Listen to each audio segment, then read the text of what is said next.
Hello everyone. Today I would like to talk about blockchain technology and its impact on cybersecurity. Blockchain is a decentralized digital ledger that records transactions in a secure and transparent manner.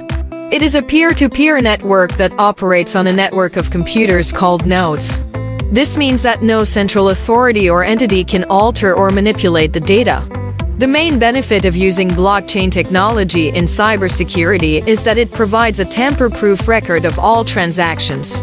This means that if there is any suspicious activity or an attack on a network, the blockchain can provide a conclusive evidence of what happened and who was involved.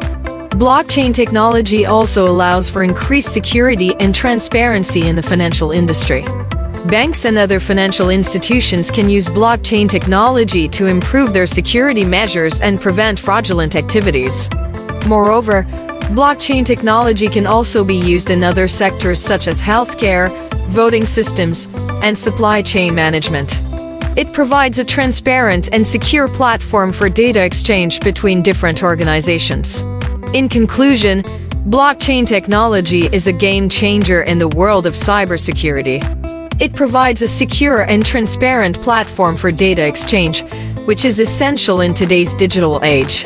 With the increasing number of cyber attacks and data breaches, the use of blockchain technology is becoming more relevant than ever before. Thank you for listening.